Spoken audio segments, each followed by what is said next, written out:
Good afternoon, sir. Good afternoon बच्चे।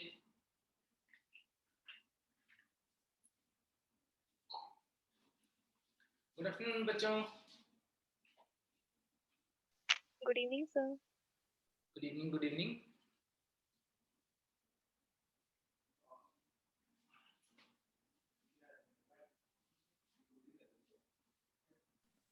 Good evening, sir.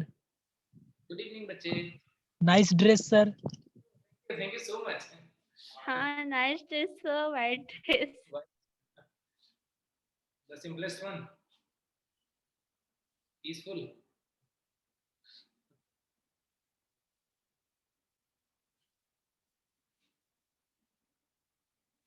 और कल तुम लोगों ने नीतीश की सरकार बनवा दी वापस से। Good evening sir. Good evening good evening. बस चैप्टर कंप्लीट कर लिया तुम लोगों ने? एनसीईआरटी से पढ़ लिया chapter complete? Yes sir. Yes, sir, complete. Yes, sir. Hello sir. हाँ हेलो बच्चे। टोटोनिम वर्ड का मतलब क्या होता है सर? इसका मतलब लिविंग टोटोनिम। इसका मतलब टोटोनिम। टोटोनिम्स। हाँ ये वर्ड था, क्वेश्चन सॉल्व कर रहा था तो। हाँ, टोटोनिम्स का मतलब होता है कि यदि स्पेसिफिक एपिथेट और जीनस का नाम, नेम ऑफ जीनस और स्पेसिफिक एपिथेट, ये दोनों वर्ड सेम हो तो उसे हम बोलते हैं टोटोनिम्स। जैसे रैट का नाम क्या होता है? Rattus Rattus. तो वो फिश में था। रैटस स्पेसिफिक एपिथेट कपला कपला है ना? जीनस भी रैटस है, स्पेसिफिक एपिथेट भी रैटस है, तो ऐसे नेम्स को क्या बोलेंगे? टोटोनिम्स। अब तुम मुझे बताओ ऑटोनिम्स क्या होते हैं? स्पेसिफिक एपिथेट और सब स्पेसिफिक एपिथेट समान होते हैं। स्पेसिफिक एपिथेट और सब स्पेसिफिक एपिथेट समान होते हैं तो उसको बोलते हैं टोटोनिम। हाँ ऑटोनिम। और बताओ सिनोनिम्स क्या होते हैं? सिनोनिम्स क्या होते हैं बताओ? क्या सर? सिनोनिम्स क्या होते हैं? सिनोनिम्स समानार्थी शब्द। इसके दो नाम हाँ होते हैं। समानार्थी क्या होते हैं? कोई एग्जांपल इसके बताओ। दो नाम रखा जाता है। जैसे टमाटो का, हाँ टमाटो का रैटस रैटस। रेटस रेटस नहीं, जैसे टोमेटो का एग्जांपल यदि हम लेंगे तो टोमेटो का नाम क्या होता है? सोलेनम। Solanum lycopersicum. यस। और एक दूसरा नाम भी इसका लोग यूज करते हैं, लाइकोपर्सिकॉन एस्कुलेंटम। तो लाइकोपर्सिकॉन एस्कुलेंटम जो है वो क्या हो जाएगा? सिनोनिम्स हो जाएगा। सर उपगण किन टैक्सोनॉमी कैटेगरीज के बीच में आएगा? क्या क्या क्या पूछ रहे हो? उपगण मतलब किन टैक्सोनॉमी, दो टैक्सोनॉमी के बीच में? ठीक है। देखो उपगण जो होता है ना वो होता है सब ऑर्डर। सब का मतलब नीचे, सुपर का मतलब होता है ऊपर और सब का मतलब होता है नीचे। किसी भी उसके आगे सब या उपवर्ड लगा हुआ हो ना, जैसे जाति उपजाति है ना, जाति होती है स्पीसीज और उपजाति क्या होती है? जाति के नीचे उपजाति। पता है ना तुमको? सब स्पेसिफिक। तो जाति फैम है ना, जाति होती है एक टैक्सोनॉमी कैटेगरी, तो उसके नीचे होगा उपजाति। वैसे ऑर्डर एक टैक्सोनॉमी कैटेगरी है तो ऑर्डर के नीचे क्या होगा? सब सब ऑर्डर। है ना? तो ऑर्डर किस किस के बीच में आया? सॉरी, सब ऑर्डर किस किस के बीच में आया? उपगण किस किस के बीच में आया? ऑर्डर ऑफ फैमिली और फैमिली। ऑर्डर और फैमिली, वेरी गुड, बिल्कुल सही। तो इसका मतलब तुम लोगों ने क्वेश्चन प्रैक्टिस भी किया है ना? हेलो सर, यस लेकिन बुक में ना हाँ। फैमिली और जीनस के बीच में दिया है। नहीं बच्चों, महागलत, गलत नहीं बोलते इसको, महागलत बोलेंगे, है ना? सब ऑर्डर जो है वो ऑर्डर के नीचे आएगा, ऑर्डर और फैमिली के बीच में। ठीक है ना? बुक्स में जब तुम क्वेश्चन प्रैक्टिस करते हो ना तो कोई बार कोई क्वेश्चंस के आंसर गलत दिए हुए होते हैं, तो ऐसा नहीं कि रट लिया। यदि मन में थोड़ा भी डाउट आ रहा है कि कहीं ये गलत तो नहीं दिया हुआ है, जो हमने पढ़ा उसके अकॉर्डिंग तो कुछ गड़बड़ लग रहा है, तो जरूर से पूछ लेना, है ना? सर शॉर्ट नोट कैसे बनाना? शॉर्ट नोट कैसे बनाए? देखो शॉर्ट नोट बनाने का तरीका क्या होता है ना, कि जैसे सपोज कोई भी पर्टिकुलर चैप्टर, जैसे लिविंग वर्ड पढ़ना स्टार्ट किया, तो उसके अंदर ना जो चीजें तुम्हें ऐसी लग रही है कि ये मुझे जीवन भर याद रहेगी, ये तो बहुत आसान सी बात है, उनको अपने शॉर्ट नोट्स में इंक्लूड नहीं करते हैं। हम इंक्लूड करते हैं किसको? Main points. और उन मेन पॉइंट्स में जो इंपॉर्टेंट बातें ऐसी हैं जो जो हमें लगता है कि एग्जाम में आ सकती है या ये मैं भूल सकता हूँ, इन चीजों को इंक्लूड करते हैं शॉर्ट नोट बनाते टाइम। कैसे बनाओगे? जैसे मान लो जैसे एक टॉपिक को लेते हैं, टेक्सोनॉमी का शॉर्ट नोट बना रहे हो, टेक्सोनॉमी, तो तुमने हेडिंग डाल दिया टेक्सोनॉमी। अब टेक्सोनॉमी की डेफिनेशन पढ़ी, अब तुमको लग रहा है कि डेफिनेशन तो मुझे याद रहेगी, इस डेफिनेशन में सबसे मेन चीज क्या है कि ये rule and principle of classification है, तो तुमने सिर्फ टेक्सोनॉमी के आगे डेफिनेशन में इतना लिख दिया, rule and principle of classification. फिर बेसिस 4 नाम लिख दिए, बहुत सारी लाइन नहीं लिखनी है। फिर उसके टेक्सोनॉमी के सपोज तुमने देखे कि ना टाइप्स है बहुत सारे, तो एक एक लाइन में लिख दिया टाइप क्लासिकल मॉडर्न। क्लासिकल जो है वो पुराना वाला, सिर्फ मॉर्फोलॉजी, उसका लिख दिया मॉर्फोलॉजी पर आधारित, मॉर्फोलॉजी पर बेस्ड। ऐसे ही तुमने नेक्स्ट पॉइंट देखा मॉडर्न टेक्सोनॉमी में लगा एनसीईआरटी के अकॉर्डिंग 3 पॉइंट इसके अंदर दिए हुए हैं कि एक्सटर्नल इंटरनल फीचर, उसके अलावा डेवलपमेंटल फीचर, उसके अलावा इकोलॉजिकल फीचर, ये 3 पॉइंट लिख लिए बस, ठीक है। साइटोटैक्सोनॉमी, तो साइटोटैक्सोनॉमी जब तुमने पढ़ा तुमको लगा कि इसमें क्रोमोसोम पे बेस्ड है, तो लिख दिया chromosome number. Karyotaxonomy banding pattern of chromosome, ऐसे ही कीमोटैक्सोनॉमी बायोमोलिक्यूल्स, ठीक है। तो क्या होगा, टॉपिक के अंदर जो मेन पार्ट है, मेन पॉइंट्स है, सिर्फ वही लिखने हैं, बाकी नहीं लिखने, रामायण पूरी नहीं लिखनी। तो ऑटोमेटिकली क्या होगा, वो तुम्हारा बहुत कंसाइज हो जाएगा, छोटा हो जाएगा, और उसके अंदर सारी काम की बातें भी आ जाएंगी। तो इस टाइप से तुम शॉर्ट नोट्स बना सकते हो। शॉर्ट नोट बनाने में मोस्टली ध्यान रखना कि एनसीईआरटी पढ़ने के बाद तुरंत शॉर्ट नोट बनाना। एनसीईआरटी पढ़ा, तुरंत शॉर्ट नोट बनाया, ठीक है। तो एनसीईआरटी के जो पॉइंट्स हैं वो उसके अंदर मेजरली होने चाहिए, मतलब मेनली आने चाहिए उसके अंदर, ठीक है।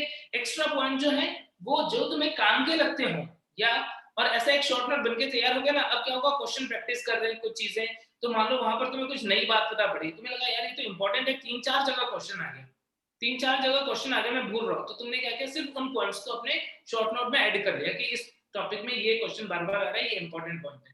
तो इस तरीके से तुम्हारा एक परफेक्ट शॉर्ट नोट तैयार हो जाएगा। और जरूर से बनाना होता है, जो शॉर्ट नोट तुम अपने हाथ से बनाओगे ना, वही तुम्हें काम आएगा जीवन भर। यदि तुम किसी के बने बनाए शॉर्ट नोट्स ले रहे हो या किसी के नोट्स से पढ़ रहे हो, तो वो तुमको उतना काम नहीं आएगा। जो तुमने खुद पढ़ के बनाया होगा ना, वो काम आएगा। क्वेश्चन प्रैक्टिस का इंपॉर्टेंट रोल क्या होता है बच्चे, क्वेश्चन प्रैक्टिस करते हो ना, तो ये तो पता पड़ता ही है कि हमको कितना याद रह रहा है या हमको कितना आ रहा है, ये तो पता पड़ता ही है। साथ में ये भी पता पड़ता है कि क्या इंपॉर्टेंट है। जब तुम क्वेश्चन प्रैक्टिस करोगे ना, तो एक टाइप के क्वेश्चन तुम्हें 2 बार 3 बार मिल जाएंगे। जो टाइप के क्वेश्चन 2-3 बार मिल रहे हैं ना, वो बहुत इंपॉर्टेंट। वो यदि उनमें कहीं पे भी दिक्कत आ रही है तो उनको जरूर से डिटेल में पढ़ना है ना। Okay sir, okay sir, okay. Sir under sub क्या है? अब बच्चे अंडर सब क्या है? क्या है अंडर सब?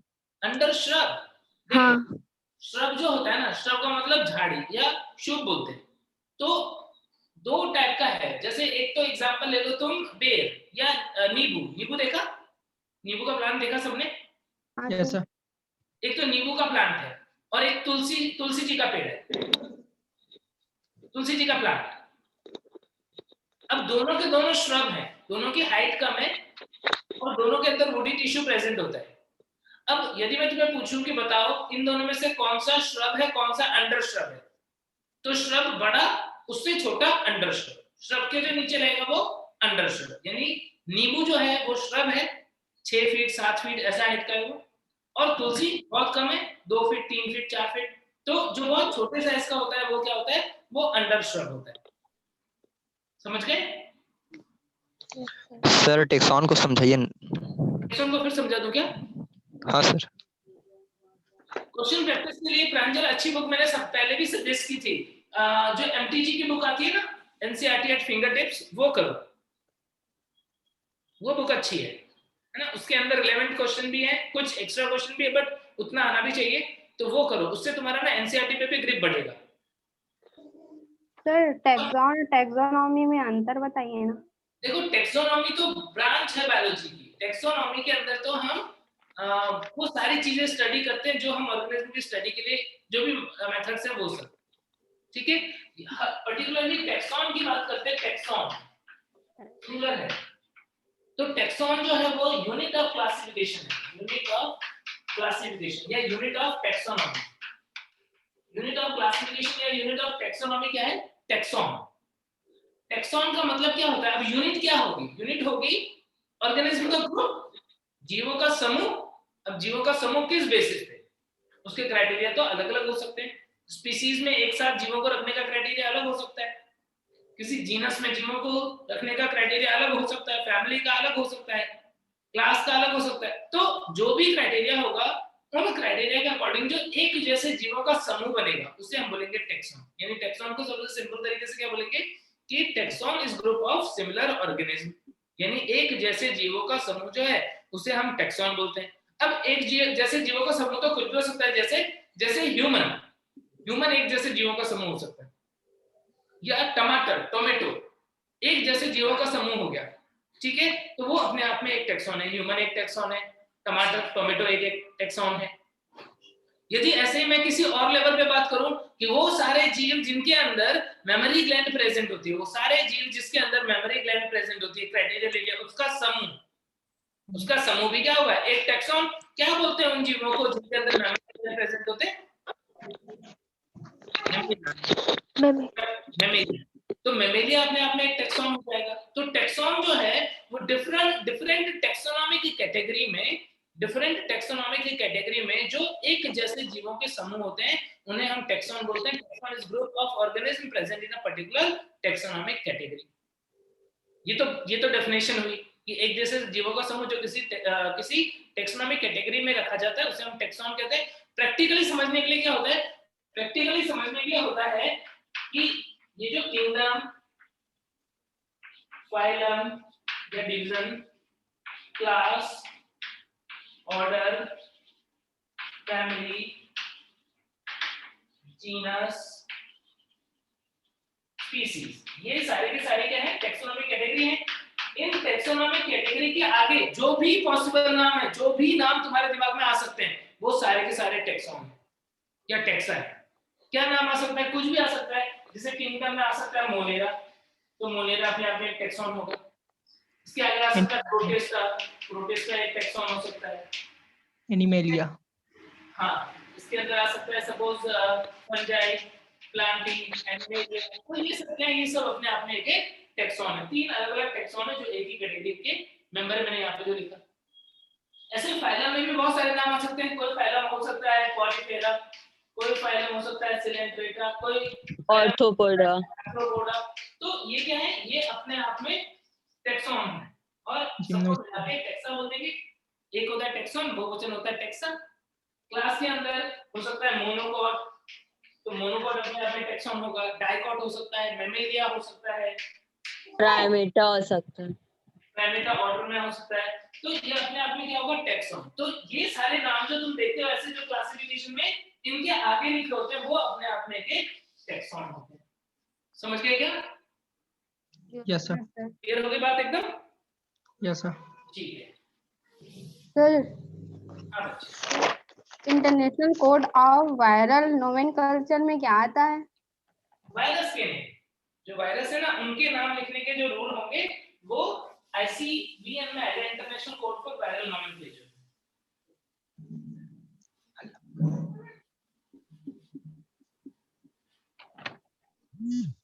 वायरस को हिंदी में विषाणु बोलते हैं, विषाणु। सर, रोजा इंडिका और मैंजीफेरा इंडिका एक ही जाति के हैं?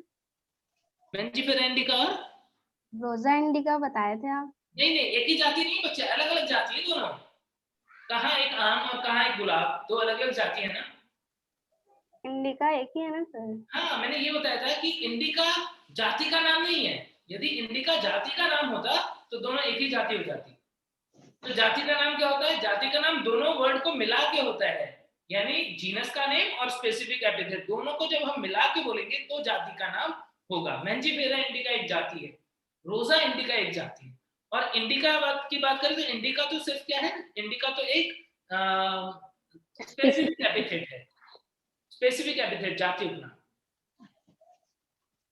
ठीक है ना? सर, हाँ बच्चे। लेकिन फर्स्ट नाम तो वंश का होता है ना, ऐसे हाँ। फिर होता है। हाँ, फर्स्ट नाम वंश का होता है और दूसरा क्या होता है, दूसरा होता है जाति उपनाम, और दोनों को मिला के क्या बन जाता है, जाति का नाम बन जाता है। अच्छा, दोनों को मिलाते हैं। हाँ, मतलब सर, जो वंश के बाद जो जाति आती है वो जाति नहीं है, उपजाति है। नहीं बच्चे, है वो जाति उपनाम है, जाति अच्छा। उपनाम है वो। Okay sir. तुम्हारा नाम क्या है? जो बच्चे तुम क्वेश्चन पूछ रहे हो, तुम्हारा नाम क्या है? मेरा सोनम श्रीवास। क्या दोबारा बताओ? सोनम श्रीवास। सोनम शिवास है ना? हाँ। चलो ऐसा मान लेते हैं तुम्हारा नाम है सोनम शिवास और मेरा नाम है राजीव शिवास, मान है ना? Okay. तो मैंने पूछा कि तुम्हारा या किसी एक बच्ची का जो क्वेश्चन पूछ रहे हो उसका नाम क्या है? किसने बोला शिवास नाम है? मैंने बोला शिवास वो भी है, शिवास मैं भी हूँ, क्या हम दोनों मतलब एक ही बात हो गई? नहीं, कोई भी बोलेगा पूरा नाम, उस बच्ची का नाम जो भी क्वेश्चन पूछ रही है उसका नाम सोनम शिवास है और मेरा नाम राजीव शिवास है। मान तो कोई वर्ड कॉमन होने का मतलब ये थोड़ी कि नाम ही कॉमन हो गया। आई बात समझ में? कोई तुम्हें शिवास बुला सकता है लेकिन अलग अलग है ना दोनों। तो बिल्कुल वैसा ही है कि मेंजीफेरा इंडिका, रोजा इंडिका, भले ही इंडिका एक जैसा है लेकिन नाम तो क्या बोलेंगे, नाम तो दोनों को मिला के होगा। और उसके अंदर फर्स्ट वर्ड जो होता है वो जीनस को रिप्रेजेंट करता है, सेकंड वर्ड जो है वो जाति उपनाम को रिप्रेजेंट करता है। समझ गए? सर हाँ बच्चे। सर सब फैमिली के लिए कौन सा सफिक्स यूज करते हैं सर? सब फैमिली के लिए जैसे मान लो तुमने उसकी फैमिली पढ़ी फेबेसी। फेबेसी कौन सी फैमिली? फेबेसी लेग्यूमिनोसी भी बोलते हैं। फेबेसी जो है इसे हम लेग्यूमिनोसी भी बोलते हैं। तो इसके अंदर 3 सब फैमिली आती है, हालांकि नॉर्मली अपने सिलेबस में नहीं बट फिर भी ध्यान रखना। फेबेसी के अंदर आता है पेपिलियोनॉइडी,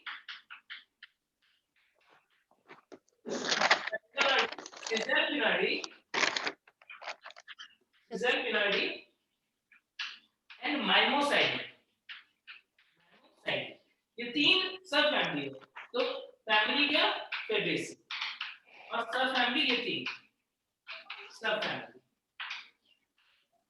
एग्जांपल समझ गए? फैमिली सब फैमिली। कोई बच्चा मुझे क्वेश्चन पूछ भी रहा था क्या अभी? किसी ये हाँ सर मैं ये आहुति बच्चे तुम पूछ रहे थे ऑइडी सफिक्स किस में यूज करते हैं? देखो पेपिलियोनॉइडी ऑइडी लग गया, सिजरपिनॉइडी ऑइडी लग गया, माइमोसाइडी ऑइडी लग गया। ठीक है, तो इस तरीके से ऑइडी जो है वो किस में लगता है? सब फैमिली में लगता है। ठीक है, यस सर। और भी बोलो। इसका मतलब तुम लोगों ने आज अच्छा वर्कआउट किया, वेरी गुड। देखो बच्चे, यदि तुम्हारे दिमाग में क्वेश्चन आ रहे हैं, यदि तुम्हारे सामने प्रॉब्लम्स आ रही हैं, तो इसका मतलब तुम आगे बढ़ रहे हो। यदि किसी बच्चे के साथ प्रॉब्लम नहीं आ रही है तो इसका मतलब वो आगे नहीं बढ़ रहा, इसका मतलब वहीं अटका हुआ है जहां वो पहले था। तो तुमको ना प्रॉब्लम्स आनी चाहिए, क्वेश्चन नहीं बन रहे हैं या कुछ नया चीज मिल गया वो पढ़ा हुआ नहीं है, वो समझा हुआ नहीं है, तो ऐसी चीजें यदि आ रही है तो इसका मतलब तुम्हारा इंप्रूवमेंट हो रहा है ना। और यदि कोई बच्चा ऐसा है, देखो 2 ही लोगों को दिक्कत नहीं आती। कौन से 2 लोग होते हैं जिनको दिक्कत नहीं आती? या तो उन्हें सब कुछ आता है और या उन्हें कुछ नहीं आता। 2 कैटेगरी जिनको दिक्कत नहीं आती। जिनको सब कुछ आता है, एक्स्ट्रा ऑर्डिनरी, सुपर इंटेलिजेंट, तो उसको उसने पढ़ लिया एक बार, उसको हो गया, उसका लॉजिक भी लग जाता है, जिस टाइप के भी क्वेश्चन हो तो उसको दिक्कत कम आती है, नहीं आती। और दूसरा जिसको कुछ नहीं आता, वो दिमाग में लगाता तो उसको कोई दिक्कत ही नहीं आती। बाकी जो भी लोग बीच में हैं, जो अपने आप को इंप्रूव कर रहे हैं, डे टू डे उनके अंदर इंप्रूवमेंट हो रहा है, उनको जरूर से प्रॉब्लम आती है, दिक्कत आती है। सर हाँ मानसी पूछ रही है कि फाइटा सफिक्स कौन सी टेक्सोनॉमिक कैटेगरी को इंडिकेट करता है? फाइटा, नाम याद करो कोई ऐसा जिसमें फाइटा लगता हो। फाइटा नाम याद करो, रटने से तो हो नहीं पाएगा। नाम याद करो कोई कहीं पे phyta. Pterido. Yes, very good. Bryophyta पढ़ा है तुमने? टेरिडोफाइटा पढ़ा है? टेरिडोफाइटा। हेलोफाइटा पढ़ा है? तो ये फाइटा क्या थे? Kingdom Plantae.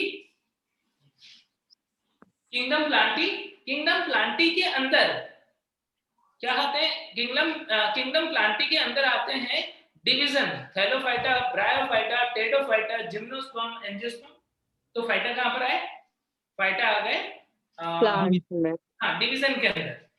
अब उस डिवीजन के अंदर भी जाओगे तो क्लास आएगी। क्लास में कहीं पे लगता है फाइसी, जैसे क्लोरोफाइसी, रोडोफाइसी, थियोफाइसी, तो क्लास में क्या लग जाएगा? फाइसी लग जाएगा। ठीक है, ऐसे ही यदि हम देखें ब्रायोफाइटा की क्लास, मैंने बताया थी तुमको, हेपेटिकोप्सिडा, टेरोप्सिडो, क्या क्या बताया था? हेपेटिकोप्सिडा, एंथोसिरोप्सिडा और ब्रायोप्सिडा। ठीक है, ऐसे टेरिडोफाइटा की क्लास जब हम देखते हैं तो उसमें आता है साइलोप्सिडा, लाइकोप्सिडा, स्फिनोप्सिडा, टेरोप्सिडा, तो ऑप्सिडा लग जाता है उसके अंदर। तो क्लास में या तो फाइसी लगेगा या ऑप्सिडा लगेगा। या फिर जब हम एंजियोस्पर्म के अंदर देखते हैं तो कॉटिलिडनी, मोनोकॉटिलिडनी कॉटिलेडनी, डाइकॉटिलेडनी, तो ये सफिक्स लगते हैं। अब मैंने ना तुमको ये चीजें अलग से नहीं बताई। कई बार क्या होते हैं, टीचर जो है वो पढ़ाते टाइम पढ़ाते टाइम बता देंगे इसमें ये सफिक्स लगता है, इसमें ये सफिक्स लगता है। मैंने तुमको नहीं बताया। क्यों नहीं बताया? क्योंकि वो अभी रटने से नहीं होगा। अभी हम ये सारी चीजें तो डिटेल में पढ़ेंगे भाई, अभी तो हमको डिटेल में पढ़ना है ये सब। तो उस टाइम पे क्या होगा, उस टाइम पे ऑटोमेटिकली ये तो नाम तुम्हारे सामने आ जाएगा और फिर तुमको रटना नहीं पड़ेगा, तुमको हमेशा। अभी मैं तुमको यदि क्वेश्चन के आंसर दे पा रहा हूँ, किसी बच्चे ने मुझे पूछा कि सर ओईडी किस में लगता है, किसी ने पूछा फाइटा किस में लगता है, तो यदि मैं रट के आता ना तो शायद मैं भूल भी जाता। लेकिन मेरे को एग्जाम्पल जो है, जब मैंने ये टॉपिक डिटेल में पढ़े उस टाइम पे ही आ गया। तो इसलिए क्या हुआ कि मुझे टॉपिक्स के बहुत सारे चीजों के बारे में पता है, तो ये तो मेरे लिए छोटी बात हो गई। तो इसलिए कोशिश करो कि अभी जो चीज नहीं रखनी है, मतलब जस्ट रीड कर लिया, लेकिन ये सफिक्स वाली चीजें धीरे धीरे तुम्हारे सामने आती रहेंगी, बार बार आती रहेंगी और तुम्हें अपने आप ही याद हो जाएगा। ठीक है मानसी, मुझे what is meant by species problem? Species problem किसके रिलेटेड पढ़ा बच्चे? ये स्पीसीज प्रॉब्लम तो बहुत अलग अलग टाइप की हो सकती है। क्या किसके रिलेटेड पढ़ा, मुझे थोड़ा सा बताओ।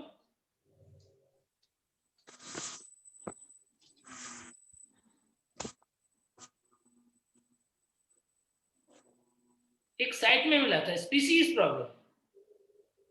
बच्चे स्पीसीज प्रॉब्लम तो कोई पर्टिकुलर उसके लिए नहीं हो सकता है। ये तो तुम्हें ना देखना पड़ेगा कि क्वेश्चन किसके रिलेटेड पूछ रहा है। स्पीसीज प्रॉब्लम तो ऐसा हो सकता है कि कोई स्पीसीज है, उसका क्लासिफिकेशन प्रॉपर्ली नहीं हो पा रहा है। यदि कोई स्पीसीज है, उसके फीचर्स जो हैं वो कुछ इस टाइप के हैं कि हम उसे प्रॉपर्ली क्लासिफाई नहीं कर पा रहे हैं पर्टिकुलर ग्रुप के अंदर, तो हम बोल सकते हैं कि ये स्पीसीज प्रॉब्लम है। ऐसे यूज कर सकते हैं। ठीक है, उसके अलावा यदि स्पीसीज प्रॉब्लम किसी पर्टिकुलर सेंस में है, तो वो तुम्हें उसका टेक्स्ट या किसके रिलेटेड बात चल रही है ना, उससे ज्यादा अच्छे से आइडिया लगेगा, है ना। बाकी स्पीसीज प्रॉब्लम करके एज सच कोई बहुत टेक्निकल टर्म अपन यूज करते नहीं है बायोलॉजी में कि एक ही वर्ड है उसका मीनिंग है स्पीसीज प्रॉब्लम। अलग अलग टाइप की प्रॉब्लम हो सकती है स्पीसीज के साथ, वो क्लासिफिकेशन के रिलेटेड। हाँ बच्चे, नियो सिस्टमैटिक क्या होती है सर? नियो सिस्टमैटिक क्या होती है? तो सिस्टमैटिक्स का ही एडवांस फॉर्म है। जैसे तुमने देखा कि टेक्सोनॉमी का एक प्रिमिटिव फॉर्म था क्लासिकल, एक दूसरा एडवांस था मॉडर्न।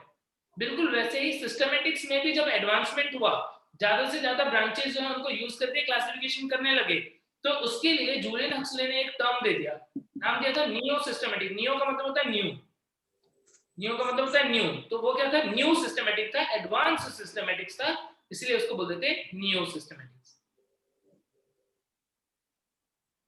ठीक है, which of the following have more characters in common? जो भी टैक्सोनॉमी कैटेगरी में नीचे आते होंगे बच्चों, उनके अंदर ज्यादा कैरेक्टर कॉमन मिलेंगे, जो ऊपर आते होंगे उसके अंदर कम कैरेक्टर इन कॉमन मिलेंगे। सर इसमें सर ऑप्शन में था कि ऑर्डर, फाइलम और क्लास और फैमिली था सर।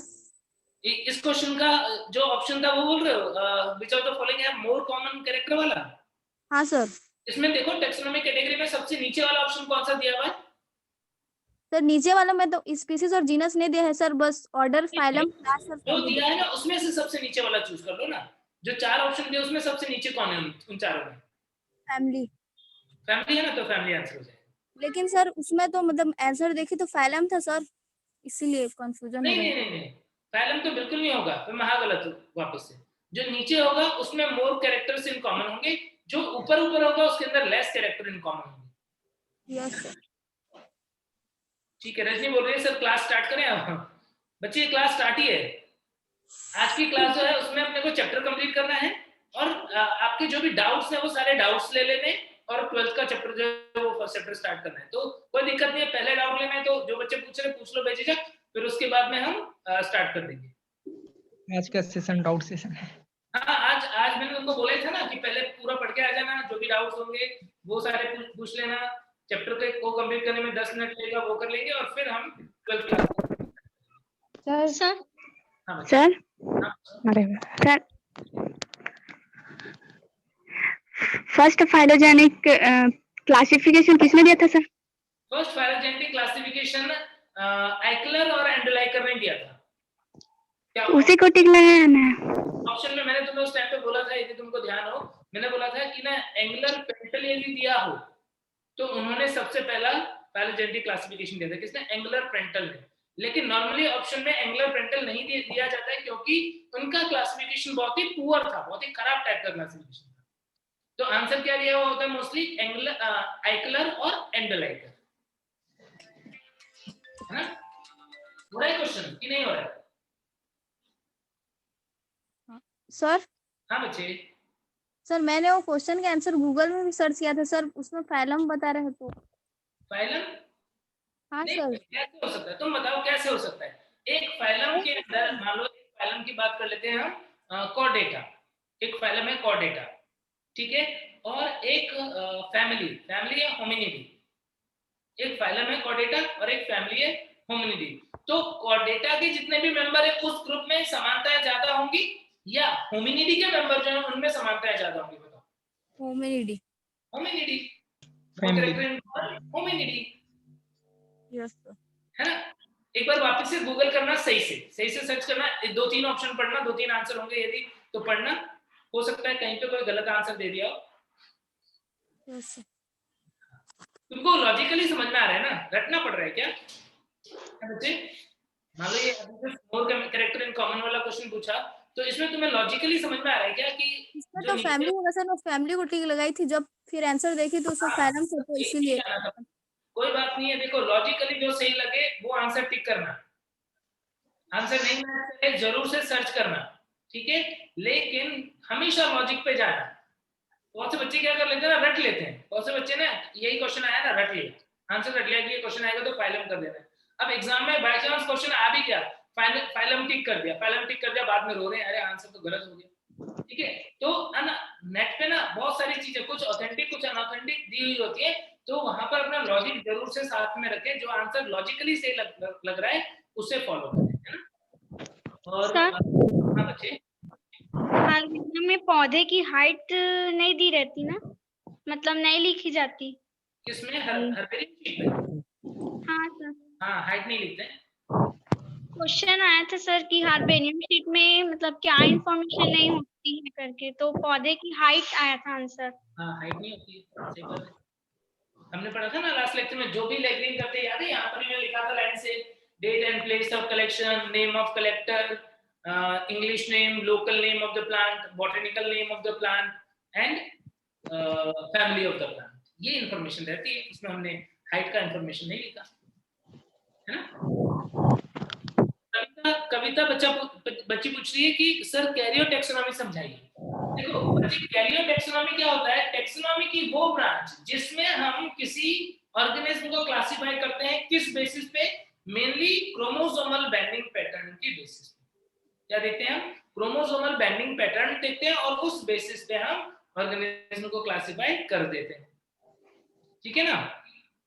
और कोई बच्चा पूछ रहा है फाइलम टर्म किसने दिया था? फाइलम टर्म ऑप्शन है क्या? ऑप्शन दिए क्या फाइलम टर्म के लिए? लेमार्क ने दिया था शायद। सर लेमार्क दिया था क्या आंसर फाइलम टर्म के लिए? कि फाइलम टर्म किसने दिया था? बोलो।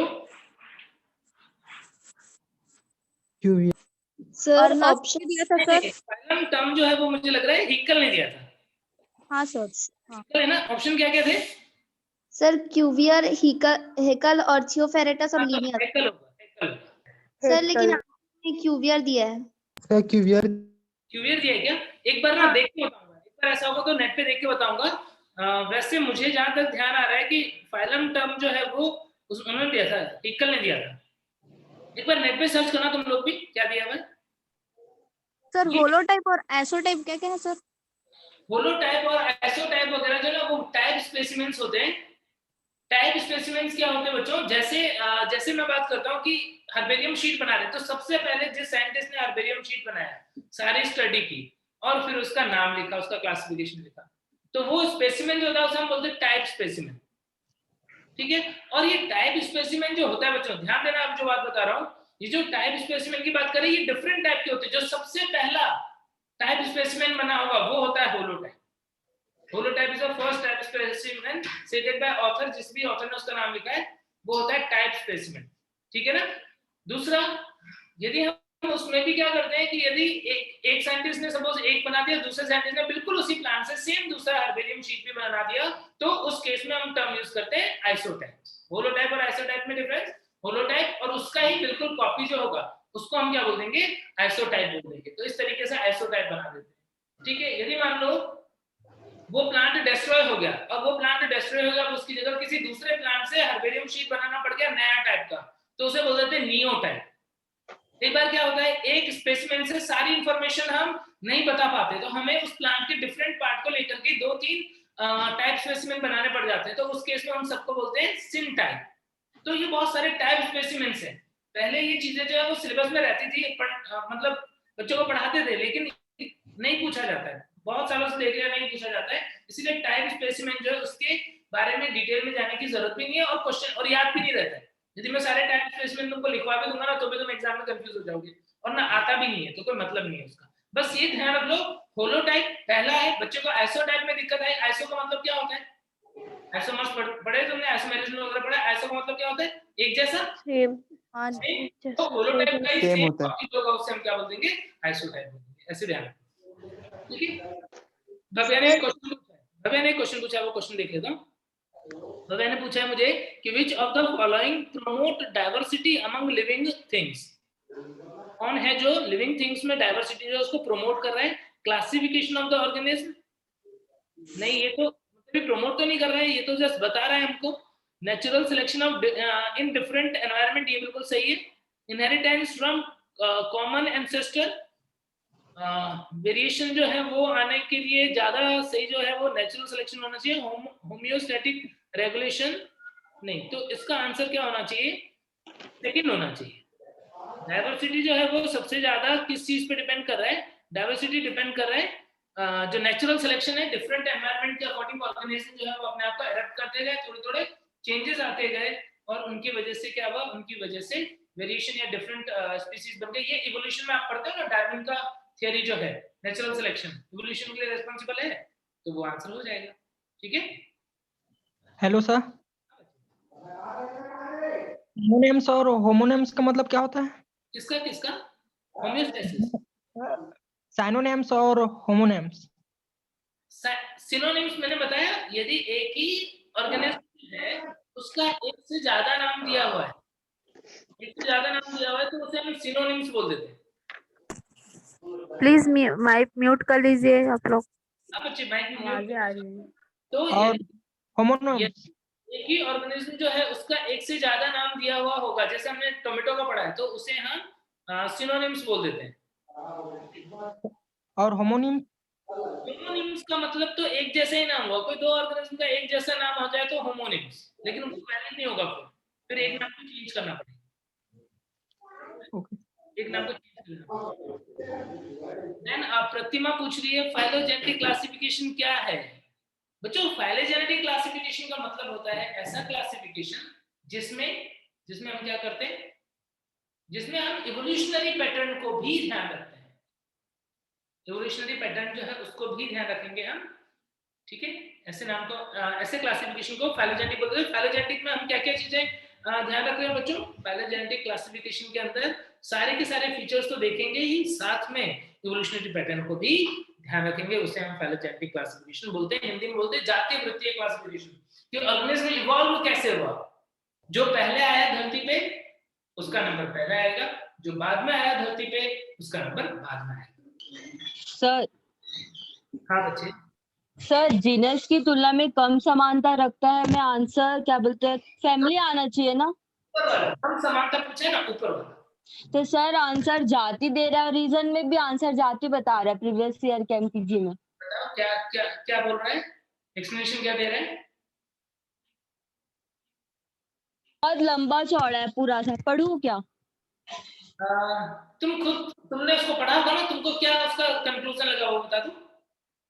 सर फैमिली ही आना चाहिए। बिल्कुल, कम समानता तो ऊपर वाला आएगा, हाँ तो ज्यादा समानता होगा। क्वेश्चन एक बार ठीक से पढ़ना है ना, हो सकता है तो क्वेश्चन में कुछ और पूछो। नहीं सर, वही दिया लिखा है, निम्न में से कौन सा जीनस की तुलना में कम सामान्य लक्षण रखता है? पहला जाति, दूसरा वर्ग। सुनो सुनो सुनो सुनो, क्वेश्चन तुमने गलत पढ़ा, कम सामान्य लक्षण बोला है, कम सामान्य। तो डिफरेंस है इसमें भी। सामान्य और सामान्य में डिफरेंस है।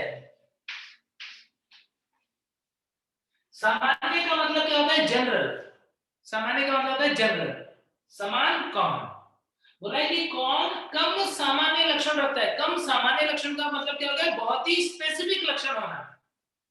सामान्य कम होने का मतलब बहुत ही स्पेसिफिक लक्षण होना। तो बोला है कि किसके अंदर कम सामान्य लक्षण होते हैं, इसका मतलब कम स्पेसिफिक, कम जनरल फीचर है, स्पेसिफिक फीचर ज्यादा है। आंसर क्या होगा? जाति होगा। तो सर जाति के सदस्यों में विशिष्ट लक्षणों की मात्रा ज्यादा होती है। जैसे मनुष्य है, तो मनुष्य के अंदर क्या होगा? विशिष्ट लक्षणों की संख्या जो है वो ज्यादा होगी कि नहीं होगी? यस। तो सर तो किसी में भी ऐसा पूछेगा सामान्य लक्षण तो हमेशा नीचे वाली जाति में ज्यादा होगा। देखो हाँ बिल्कुल सही, सामान्य लक्षण नीचे वाली में ज्यादा होगा, सॉरी सामान्य लक्षण जो है वो ऊपर वाली में ज्यादा होगा। सामान्य लक्षण बोले तो सबसे ज्यादा किसमें होगा? किंगडम में होगा। एक जगत के जो सदस्य होंगे उनके अंदर सिर्फ सामान्य लक्षण ही आपस में मिलते होंगे, लेकिन एक जाति के सदस्य जो होंगे,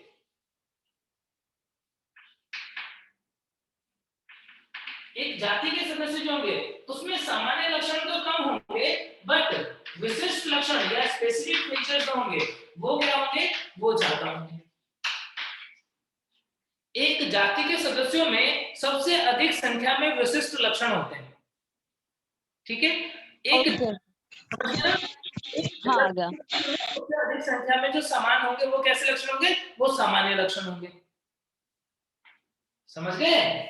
सामान्य सर इसी को सामान्य का मतलब यहाँ पर जनरल है, जनरल। सर इसी को इंग्लिश में बताइए तो एक बार वापस इंग्लिश में बता रहा हूँ कि the member of one kingdom, ध्यान से सुनना, the member of one kingdom share least number of specific feature in common. The member of one kingdom share least number of specific features in common. और दूसरे तरीके से इसको कैसे बोलूंगा? Member of one kingdom share only general characters in common। समझ गए? हो जाएगा the member of one species share maximum number of specific features in common और least number of general features in common। ठीक है? समझ गए क्या? Sir Yes, Hindi sir. में भी लिखवा दो ना एक बार। लिख लो एक सेंटेंस। कोड पे लिख रहा हूँ, हिंदी में मैं बोलूंगा। members of one kingdom share only general features in common। एक जगत के सदस्य केवल सामान्य लक्षणों में समानता रखते हैं। एक जगत के सदस्य केवल सामान्य लक्षणों में समानता रखते हैं। और करके लिख देता हूं, और have least number of common, least number of specific characters in common।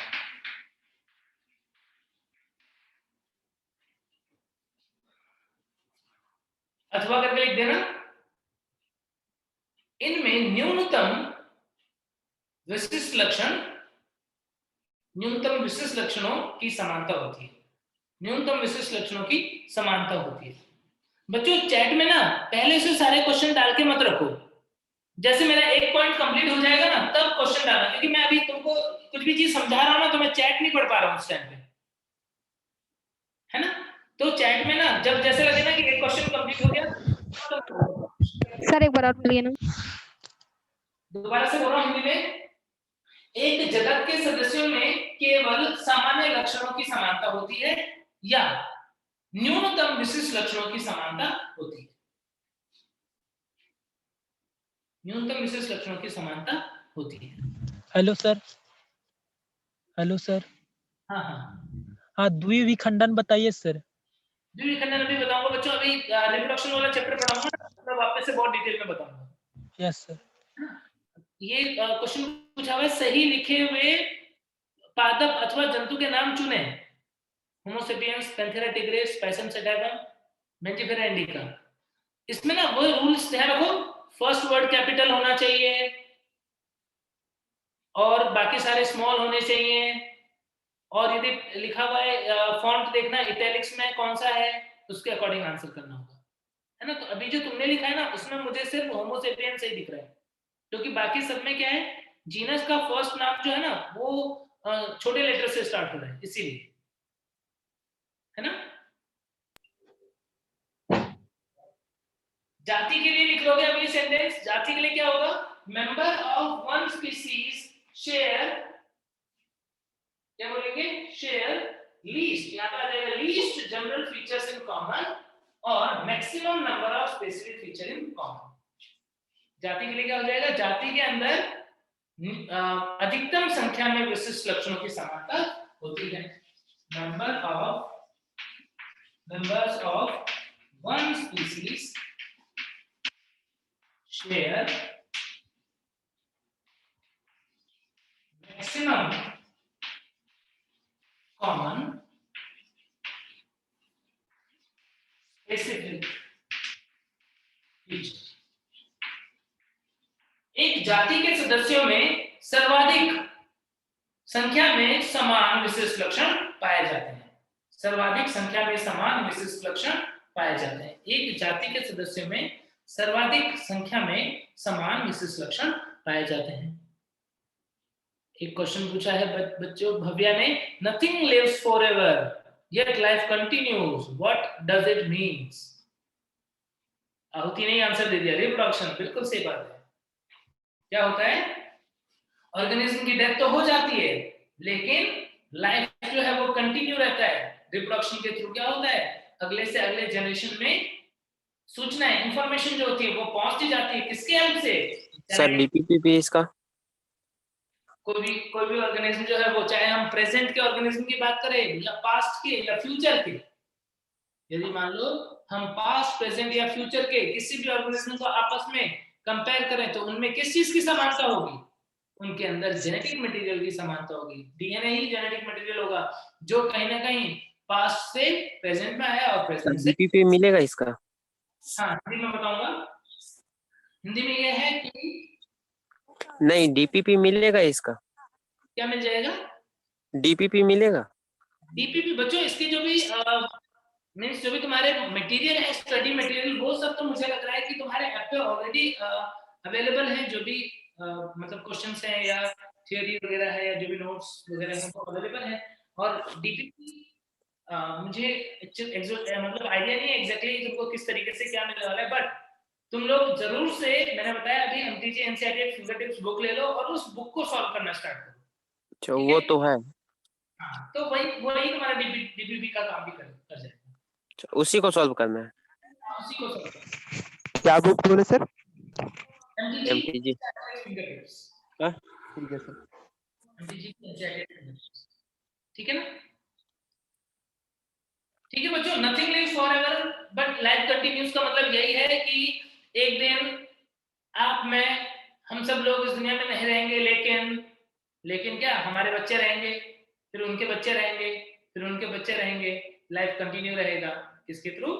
Reproduction के थ्रू। जेनेटिक मटेरियल जो है हमारे वो नेक्स्ट जनरेशन में ट्रांसफर होते रहेंगे। अब चैप्टर कंप्लीट करें सर? ठीक है, चलो ये रेस कर देता हूं इसे। तो ये जो स्पेसिफिक, सामान्य और समान वाली प्रॉब्लम थी बच्चे की, ये बहुत ही जेन्युइन प्रॉब्लम थी। इस बच्चे ने जो प्रॉब्लम पूछी वो बहुत सही प्रॉब्लम थी और उसका सॉल्यूशन, उसका माइंड के अंदर कांसेप्ट जो है वो क्लियर होना बहुत जरूरी है।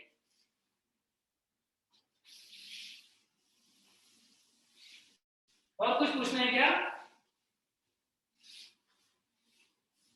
Sir cell division character feature में आएगा या डिफाइनिंग फीचर में आएगा?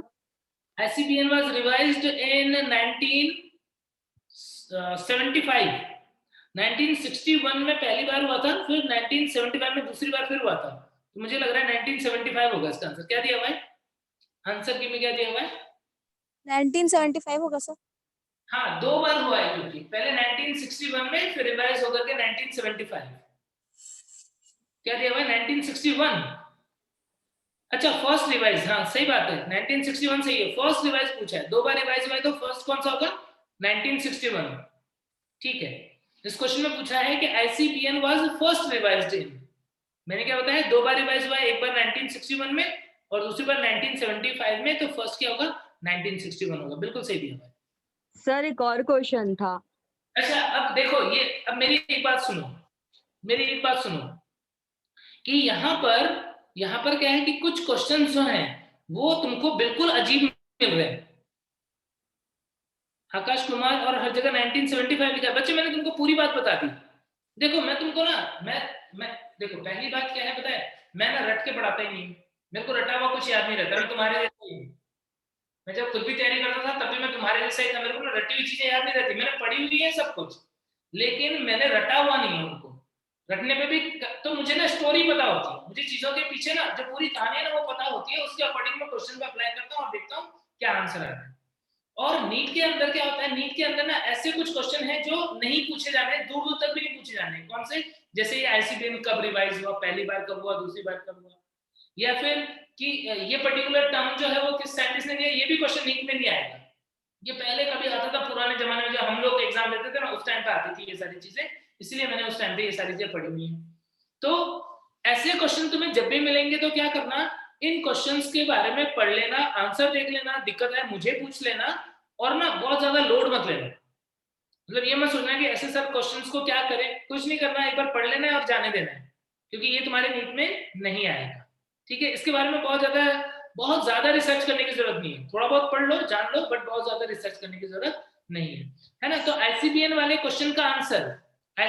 क्वेश्चन का आंसर बच्चों फर्स्ट पूछा है ना 1961, 100% करेक्ट आंसर है।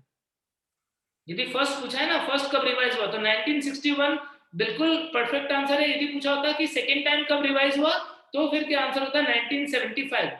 या सिंपली पूछा होता कब रिवाइज हुआ, तो उसके बाद दोबारा भी रिवाइज हुआ, तो हम इसलिए 75 बोल देते हैं। ठीक है, बट क्लियरली क्वेश्चन बोला है फर्स्ट कौन था? 1961। ठीक है। देन इसके बाद में ये जो फाइलम टर्म वाला क्वेश्चन है बच्चों, इसका मुझे जहां तक ध्यान है, क्योंकि देखो मैंने तुमको अभी बताया मोस्टली बुक्स के अंदर ये चीजें नहीं दी होती हैं, बहुत एक्स्ट्रा पढ़ोगे तो मिलेगा, बट मुझे जहां तक ध्यान है इसका करेक्ट आंसर जो है वो हेकल ही है, हंस हेकल। बाकी तुम लोग एक बार नेट पे सर्च कर लो, मैं भी नेट पे सर्च कर लूंगा। यदि हेकल के अलावा कुवियल ज्यादा एक्यूरेट होगा या कुछ होगा तो मैं तुम्हें बता दूंगा, बट इसका आंसर हेकल ही जाएगा मुझे जहां तक ध्यान है। एक बार तुम लोग नेट पे अच्छे से सर्च कर लेना, नहीं तो मैं कर लूंगा। ठीक है सर नेट पे भी हैकल दिया हुआ है। हाँ तो हेकल सही है बच्चे, फिर परेशान मत हो। बुक में कई बार आंसर गलत होते हैं, परेशान मत हो। कई बार आंसर गलत दिए होते हैं, परेशान होने की जरूरत नहीं है, हेकल ही होगा इसका आंसर। ठीक है सर एक क्वेश्चन है और। हाँ सर जो उपापचयी क्रिया है जब वो कोशिकाओं में होता है तो वो क्या बोलते हैं? विशिष्ट लक्षण कहलाता है। लेकिन जैसे हमारे क्वेश्चन में पर्टिकुलर आएगा कि कोशिका के अंदर हो रहा है तो डिफाइन कैरेक्टर बोलेंगे हम लोग उसको, लेकिन वो सिर्फ उपापचयी क्रिया क्या होता है पूछेगा तो क्या लिखेंगे? उसको डिफाइनिंग ही बोलना बच्चे, क्योंकि उपापचयी क्रियाएं मतलब नॉन लिविंग में होती नहीं है, सिर्फ लिविंग में ही होती है। अब लिविंग में कैसे होती है? या तो कोशिका के अंदर या कोशिका के बाहर। उपापचयी जीवों की विशिष्ट लक्षण होती है सर। यदि तुमको सीधे पूछेगा ना कि बताओ मेटाबॉलिज्म जो है वो लिविंग टाइप का डिफाइनिंग कैरेक्टर है कि नहीं, विशेष लक्षण है कि नहीं, तुम बोलोगे यस 100% है। तो बोलेगा कि मेटाबॉलिक रिएक्शन बॉडी के बाहर होता है इसीलिए डिफाइनिंग कैरेक्टर है। नहीं भाई, होता तो अंदर ही है, बाहर भी हो सकता है, लेकिन हर एक लिविंग के अंदर मेटाबॉलिज्म होता है, हर नॉन लिविंग के अंदर मेटाबॉलिज्म नहीं होता है। इसीलिए हम क्या बोल रहे हैं? मेटाबॉलिज्म को डिफाइनिंग फीचर बोल रहे हैं, तो सीधे ही मेटाबॉलिज्म को डिफाइनिंग फीचर बोलना है। ठीक है okay sir. Reproduction sir, reproduction बोलो। Defining reproduction reproduction defining feature नहीं होता है, क्यों? क्योंकि कुछ लिविंग ऐसे हैं जिनके अंदर रिप्रोडक्शन एब्सेंट है। मुझे लग रहा है अब पहले ना हम चैप्टर कंप्लीट कर लेते हैं। मुझे लग रहा है कि आप लोगों का काफी सारा डाउट तो हो गया होगा, और 5 बजने में 5 मिनट। सर मेरा एक छोटा सा डाउट है सर, जो सेल्फ कॉन्फिडेंस होता है उसको defining property of living organism में इंक्लूड करेंगे? नहीं करेंगे, उसको डिफाइनिंग प्रॉपर्टी ऑफ ह्यूमन में इंक्लूड कर सकते हैं, क्योंकि बाकी में थोड़ी सेल्फ कॉन्शियसनेस ह्यूमन में ही है ना। डिफाइनिंग प्रॉपर्टी जो लिविंग की डिफाइनिंग प्रॉपर्टी हो तो सब में होनी चाहिए, है कि नहीं? Yes sir. ओके, हम सेल्फ कॉन्शियसनेस को डिफाइनिंग प्रॉपर्टी नहीं बोलेंगे, सेल्फ कॉन्शियसनेस को सिर्फ ह्यूमन की डिफाइनिंग प्रॉपर्टी बोल सकते हैं। ठीक है, क्लियर हो गई बात? Yes sir. यस। तो पहले ना अब वो जो कुछ टेक्सोनॉमिक एड रह गए थे उनको कंप्लीट कर लेते हैं, फिर टाइम बचेगा तो और कुछ क्वेश्चन ले लेंगे। ठीक है, चैप्टर जो है वो हम नेक्स्ट चैप्टर कल से स्टार्ट कर लेंगे, ऐसा होगा तो रिप्रोडक्शन इन ऑर्गेनिज्म। ठीक है, ठीक है सर, कल धनतेरस भी है। बच्चों हाँ, तो लास्ट लेक्चर में हम लोगों ने हर्बेरियम जो उसके बारे में पढ़ लिया था। अब नेक्स्ट जो टेक्सोनॉमिक एड हम देख रहे हैं बच्चों, वो है बॉटनिकल गार्डन। बॉटनिकल गार्डन को हम क्या बोल देते हैं? बॉटनिकल गार्डन को हम बोल देते हैं वनस्पति उद्यान। बॉटनिकल गार्डन,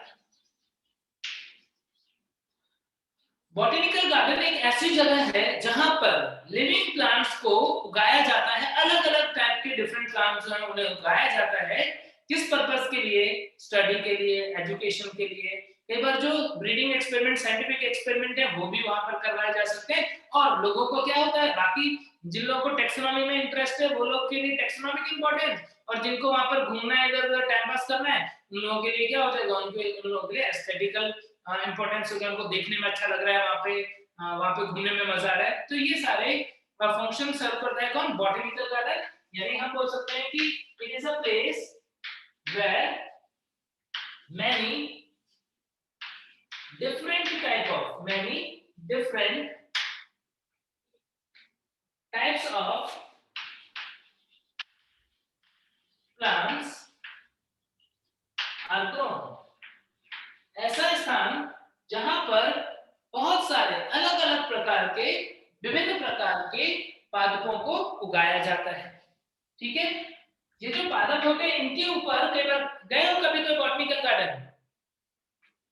बॉटनिकल गार्डन जाओगे तो देखोगे पेड़ के ऊपर में या उसके पास में क्या होता है, एक बोर्ड जैसा लगा हुआ होता है और उसके ऊपर उस पेड़ का, प्लांट का नाम, उसकी फैमिली लिखा रहता है। Botanical. so these plants are labeled with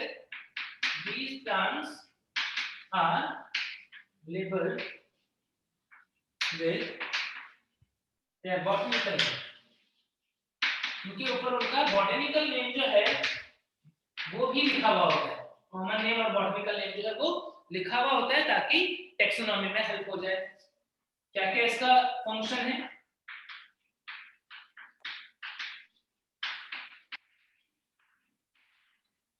botanical garden जो है उनसे क्या क्या फंक्शन या उनसे क्या क्या हेल्प हमें मिल रही है? ये हेल्प कर रहे हैं किसके अंदर? Help in taxonomic study, taxonomic study में हेल्प करें। Then helps in education. किसका एजुकेशन? भाई स्टडी का मतलब क्या? स्टडी का मतलब हम लोग कुछ पर्टिकुलर प्लांट की स्टडी करना चाहते हैं।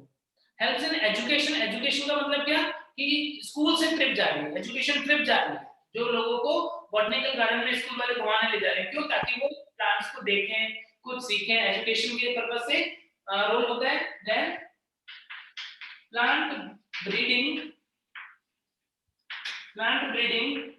एक्सपेरिमेंट्स। साइंटिस्ट लोग जो है वो वहां पर डिफरेंट प्लांट के ब्रीडिंग एक्सपेरिमेंट्स जो है वो भी परमिशन के साथ में करवा सकते हैं। देन उसके अलावा एक बहुत ही इंपॉर्टेंट फीचर, इसका बहुत ही इंपॉर्टेंट फंक्शन क्या कि ये ex situ कंजर्वेशन में हेल्प करता है। ex situ conservation ex situ conservation of plants के ex situ कंजर्वेशन जानते हो क्या? ex situ कंजर्वेशन का हिंदी में मतलब होता है बाह्य स्थानीय संरक्षण, यानी किसी पादप को उसके नेचुरल प्लेस से निकाल के किसी दूसरी जगह पर उगा देना, उसे हम बोलते हैं ex situ कंजर्वेशन।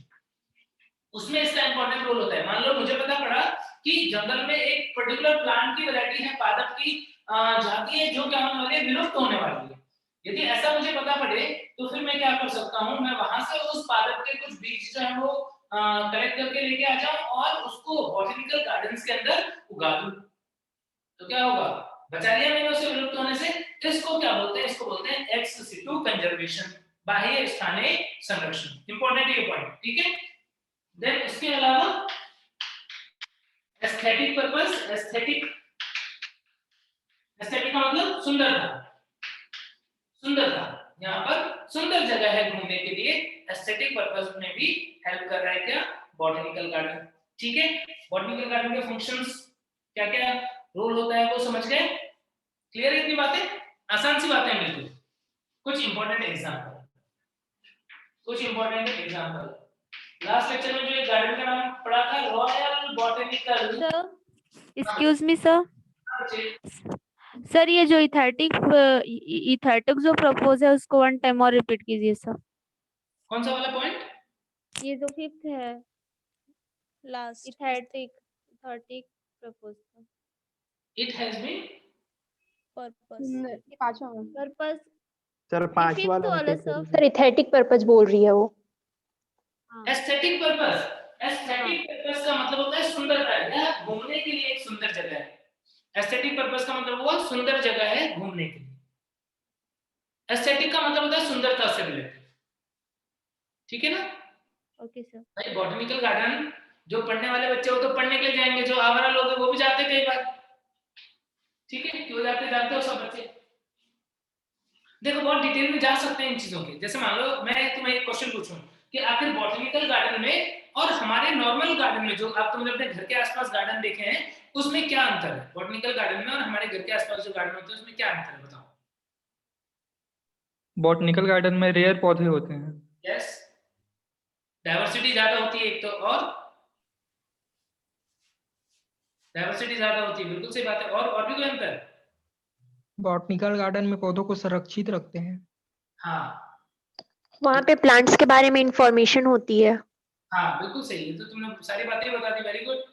और नॉर्मल गार्डन की जब हम बात करते हैं तो नॉर्मल गार्डन बनाने के पीछे जो पर्पस होता है वो सिर्फ एक ही होता है, क्या? सुंदर, मनोरंजन।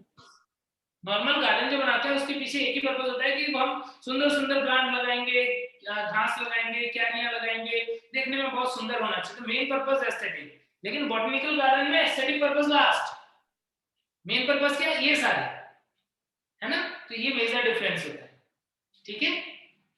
तो बॉटनिकल गार्डन का एग्जांपल रॉयल बॉटनिकल गार्डन, कहां पर है ये रॉयल बॉटनिकल गार्डन, बताओ?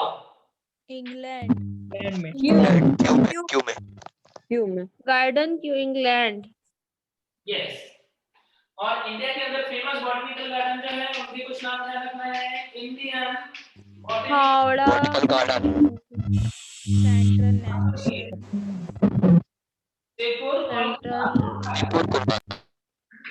सिंगापुर, कोलकाता। तो बच्चा बोल रहा है हाँ बिल्कुल सही। गए भी हो क्या, कोई घूमने गए हो क्या? इस बॉटनिकल गार्डन की खास बात है यहाँ पर एक द ग्रेट बैंयन ट्री है, बहुत बड़ा बरगद का पेड़ है। इंडियन बॉटनिकल गार्डन के अंदर एक बहुत बड़ा बरगद का पेड़ है, वो इसकी बहुत खास बात है, ठीक है। और वो पेड़ ऐसा है ना कि लगभग आधे किलोमीटर की रेंज में फैला हुआ है। वो जितना बड़ा एक जंगल होता है उतना बड़ा एक अकेला पेड़ है वो। और उसके अंदर छोटा जंगल मतलब बहुत बड़ा नहीं, छोटा मोटा जो जंगल होता है उतना बड़ा एक अकेला पेड़ है। और उसके अंदर मुख्य तना जो है उसका वो खत्म हो चुका है, उसके ऊपर बिजली गिर गई है 2-3 बार, मुख्य तना खत्म। तो फिर वो इतना बड़ा पेड़ कैसे जिंदा है? बरगद के पेड़ में प्रॉप रूट पड़ा है, स्तंभीय मूल, prop root. Yes sir. Root के बल पे वो आज तक भी जिंदा है और इतना बड़ा पेड़ जो है वो खड़ा है। जब मुख्य कारण का नष्ट हो चुका है। सर इंडियन बॉटनिकल गार्डन के नीचे क्या लिखा है? सिबपुर जगह का नाम है, SIBPUR, कोलकाता, सिबपुर कोलकाता।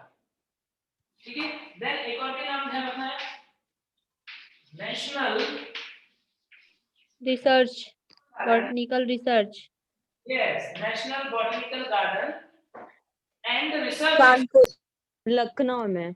लखनऊ, इंडियन लखनऊ में। Very good. National botanical garden and research institute को शॉर्ट में क्या बोलेंगे?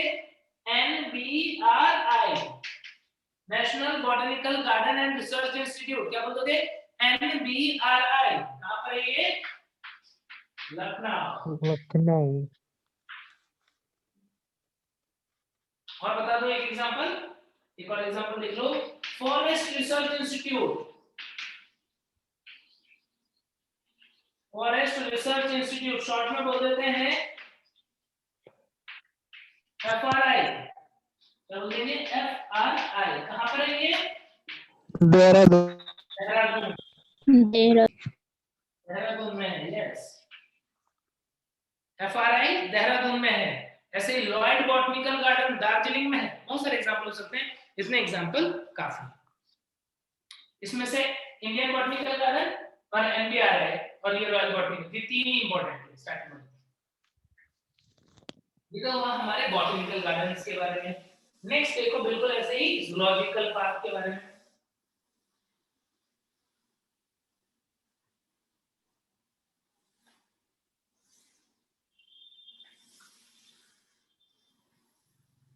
जैसे बॉटनिकल गार्डन में प्लांट्स को रखा जाता है, बिल्कुल वैसे ही जैसे बॉटनिकल गार्डन के अंदर प्लांट्स को उगाया जाता है, बिल्कुल वैसे ही जूलॉजिकल पार्क्स में रखा जाता है animals.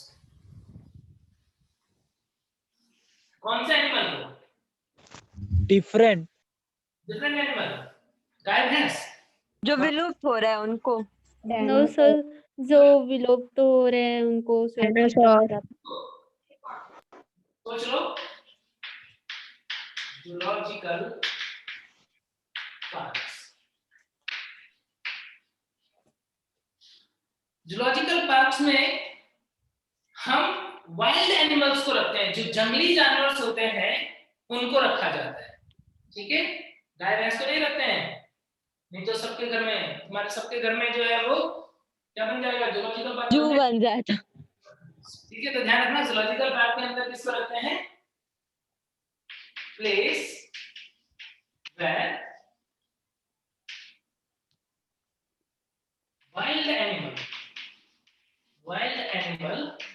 animals are kept under human care। वह स्थान जहां पर मानव की देखरेख में, वह स्थान जहां पर मानव की देखरेख में जंगली जंतुओं को रखा जाता है, उसे हम क्या बोल देते हैं? जूलॉजिकल पार्क बोल देते हैं। ठीक है, अब जूलॉजिकल पार्क जो है उनका भी क्या क्या पर्पस रहेगा? टाइम टाइम पर देखभाल करनी पड़ेगी, ह्यूमन केयर में रखते हैं। यदि उसको कभी कोई वैक्सीनेशन की जरूरत है तो वो लगाया जाएगा, उनको खाने पीने का, उनके हेल्थ का, सब चीजों का ध्यान रखा जाएगा जूलॉजिकल पार्क में। अब जूलॉजिकल पार्क में जो जानवरों को रखते हैं वो कैसे रखते हैं? जैसे मान लो जूलॉजिकल पार्क में एक शेर को रखना है तो एक पिंजरा बना देते हैं, छोटा सा एक घर जैसा बना देंगे, उसमें पिंजरा लगा देंगे, बहुत मतलब जेल जैसा बना देंगे और उसके अंदर रख देते हैं। जूलॉजिकल पार्क को हम जू भी बोलते हैं।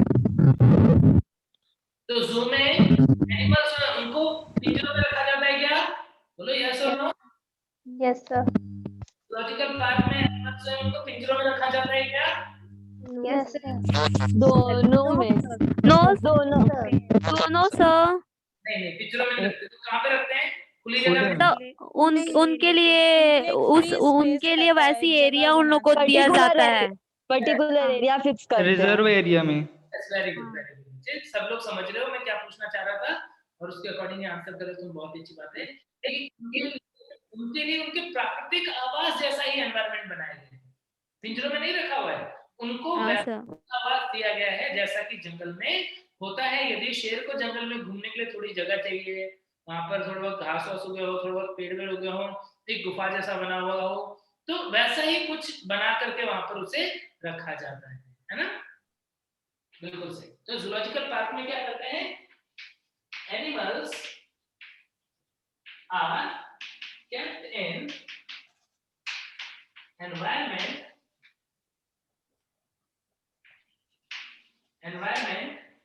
most similar to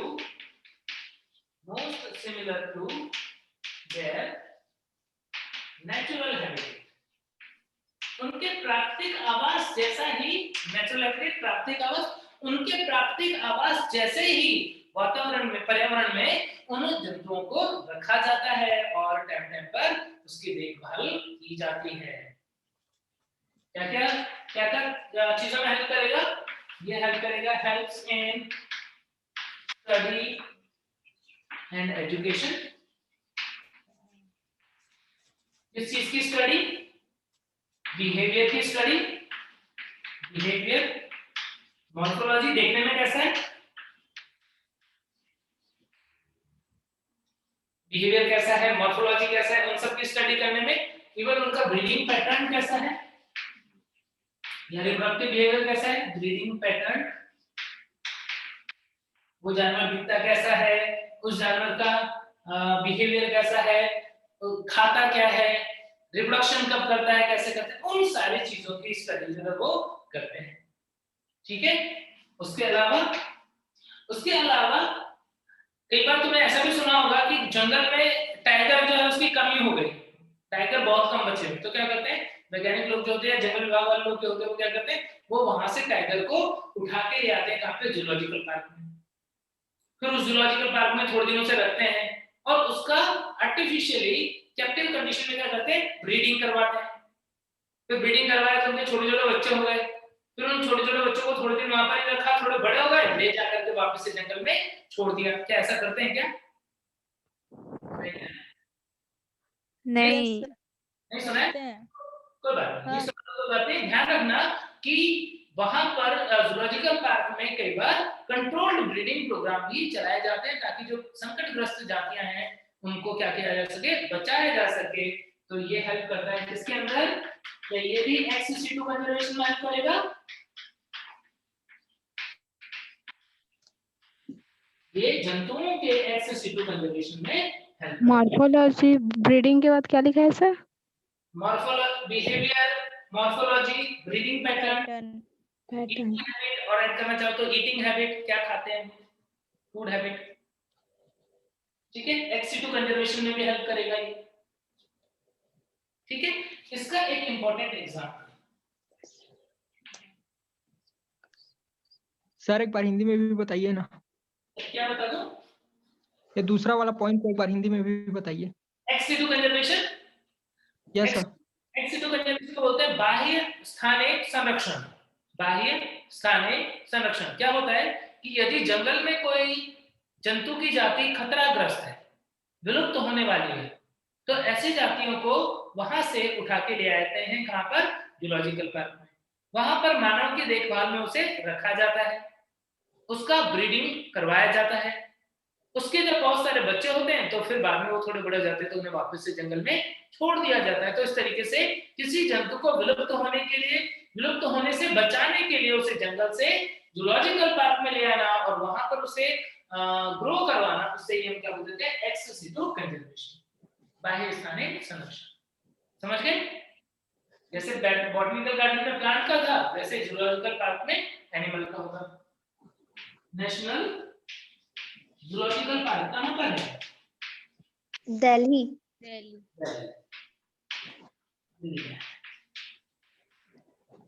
एक इंडिया का सबसे पहला जूलॉजिकल पार्क जो है उसका नाम बताऊं क्या? उसका नाम है नंदनकानन जूलॉजिकल पार्क। सुना है क्या? Nandankanan. Yes sir, yes sir, yes sir. India का फर्स्ट जो ऑथेंटिक या वो है नंदनकानन। नंदनकानन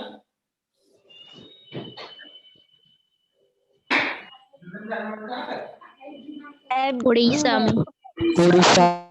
उड़ीसा में।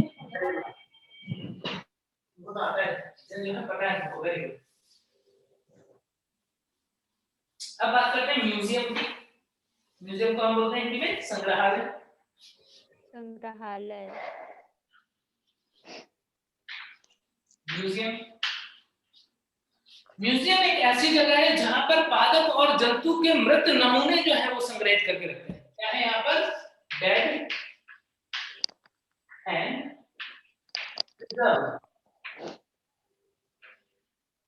स्पेसिमेन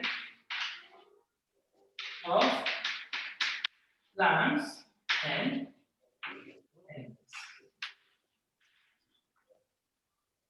प्रदर्शित करने के लिए, एग्जिबिट करने के लिए क्या करते हैं? म्यूजियम के अंदर पादप और जंतुओं के जो नमूने होते हैं वो किस अवस्था में?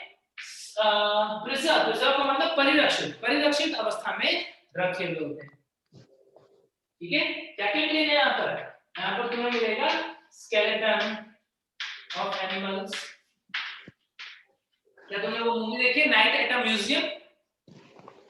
क्या night at a museum movie देखी है क्या? नहीं। No sir. वेरी गुड, तुम तो बहुत अच्छे बच्चे हो। मतलब फिल्में नहीं देखते हो, अंग्रेजी फिल्में तो बिल्कुल नहीं देखते हो। वेरी गुड, बच्चे बोले सर वो नहीं देखते, बाकी देखते हैं। ठीक है, तो अच्छी बात है, नहीं देखी है तो म्यूजियम जो होता है ना, अच्छा मूवी नहीं देखी लेकिन ऐसे कहने पे तुमने देखा होगा कि कोई म्यूजियम का सीन होता है, उसके अंदर जाते तो एक बड़ा सा डायनासोर का स्केलेटन रखा हुआ। यस सर, यस सर, देखा है। तो फिर ठीक है, तो क्या जुरासिक पार्क में था। एक बड़ा सा स्केलेटन रखा हुआ है। अब हो सकता है कोई छोटा, हमारे स्कूल का यदि म्यूजियम है तो वहां पर क्या होगा? उस पे ह्यूमन स्कल रखा हुआ है। या तुम जब मेडिकल कॉलेज में जाओगे तो वहां पे भी देखोगे एनाटॉमी की लैब में क्या है? ह्यूमन स्कल रखे हुए, बॉडी के डिफरेंट पार्ट जो है, हार्ट का स्पेसिमेन रखा हुआ है और या फिर लिवर का स्पेसिमेन रखा हुआ है, ऐसे different specimen. Yes sir, school में भी देखे हैं। स्कूल में देखा है? Very good. स्कूल के अंदर तुमने देखा होगा कि ग्लास जार्स हैं, ग्लास के मतलब कांच के एक ऐसे ग्लास जैसे जार जैसे होते हैं, उसके अंदर एक white yes sir, yes sir, देखा है। यस सर, देखे हैं। तो वो स्कूल का म्यूजियम, छोटे लेवल का म्यूजियम है। तो वहां पर क्या हो सकता है? एनिमल हो सकता है,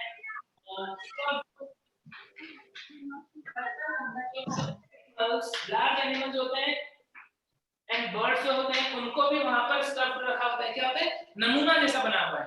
जैसे मान लो शेर है, तो शेर का खाल है, अंदर उसके भूसा भरा हुआ है और उसको सिल दिया। देखने में कैसा लग रहा है? देखने में लग रहा है कि शेर हो असली का, लेकिन क्या है एक्चुअल में? सिर्फ उसकी खाल है, अंदर क्या बना हुआ है? भूसा, लेकिन एनाटॉमी मेंटेन है ताकि जैसा वो दिखता है उस टाइप का वो दिखे। तो ऐसे स्टफ्ड एनिमल और बर्ड्स जो है वो यहाँ पर मिलेंगे। देन उसके अलावा insect pinned in insect box, insect boxes जो उनके अंदर ये क्या होता है? इनको मतलब काइटिन का लेयर है, कीट जो होते हैं उनके ऊपर क्या होता है? काइटिन का लेयर होता है, वो तो खराब होगा नहीं। तो क्या किया? कीट को पिन लगा करके सीधे रख दिया। ठीक है, इस तरीके से। और इनको प्रिजर्व करने के लिए, एनिमल और प्लांट को प्रिजर्व करने के लिए क्या यूज करते हैं?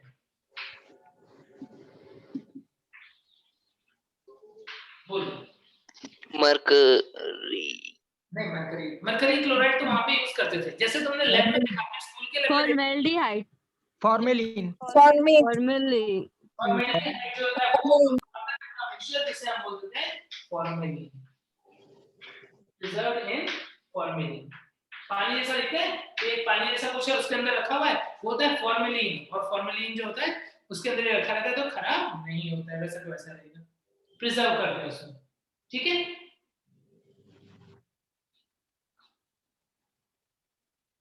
और इसका एक एग्जांपल यदि मैं बताऊं तो इंडिया के अंदर national museum of natural history कहां पर है? ये national museum of natural history कहां पर है? ये दिल्ली में।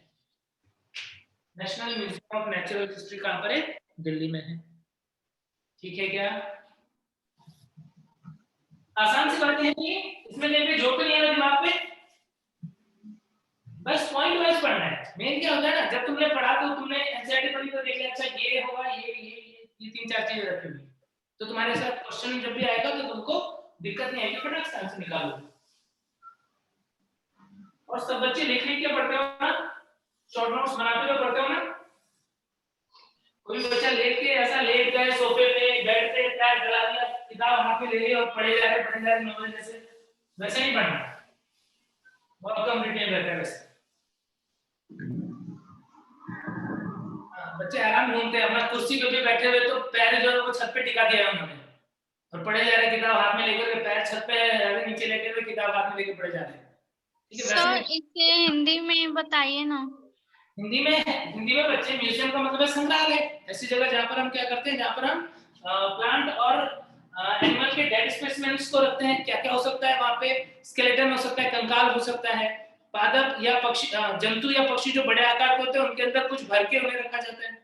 कीटों को कीट बॉक्स में पिन लगा करके रखते हैं और एनिमल और प्लांट्स जो होते हैं उन्हें हम फॉर्मेलिन में प्रिजर्व करके रखते हैं। एग्जांपल जो है वो national museum of natural history that है। ठीक है, की देखो इसके बाद में म्यूजियम के बारे में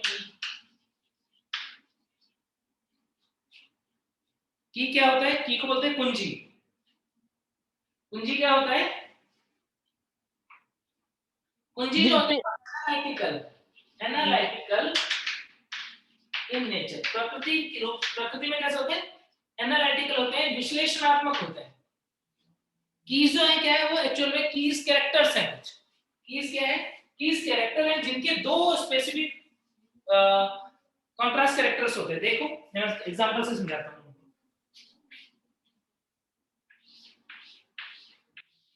क्या होता है एग्जांपल से समझो।